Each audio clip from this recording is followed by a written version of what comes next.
My name is Kefunduso, Chairman of ASK Southern Kenya branch, which encompasses 5 counties of this region, Nyamira, Migori, Homa Bay, Kisii, and lower parts of Kericho, Bomet, and Narok.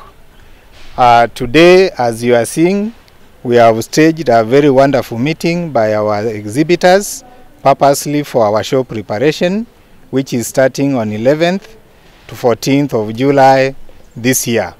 I want to take this opportunity to inform the public that we are prepared, we are set for the show, and all exhibitors have been involved. They are here present with me. Among them is from the agriculture sector, the manufacturing sector, education sector, small and medium enterprises.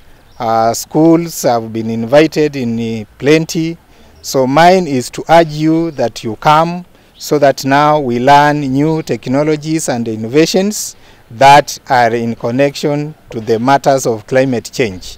So feel most welcome to this region purposely for our show, which we are kicking off in the month of July 11th to 14th, Kisii Showground. Most welcome. Thank you. I'm Peterson Arao, Factory Unit Manager of Gembo Tea Factory.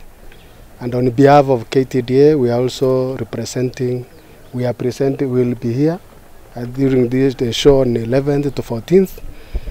And we are representing Kisii County and Nyamira County. We invite all the public to come. We have a lot to exhibit to our farmers and those who take tea. There is a lot we shall learn on that day. So we invite all of you, come and learn. We shall be there in big time. Thank you very much. Asa Marieta, igongo kora Irobara, igongo kora ase idara ya Kenya Marine and Fisheries Research Institute. Aiga se show ya Kisii ntojo toro kia mange, igoro yobole mwechinsu. Ntoro kia mange na kora production ya bana bechinsu. Ntoro kia mange igoro na kitokoro siendagera echinsu chikolia. Nande ntoboroki na kitokoro siensu paka yawe endagera tuwa chakolia. Igobono onko welcome a public from all over Kenya and outside the country. Bacha korora nga inkitoko kora muna Kenya Marine igoro yobo tukibwe chinsu, nobo tukibwe chinsu.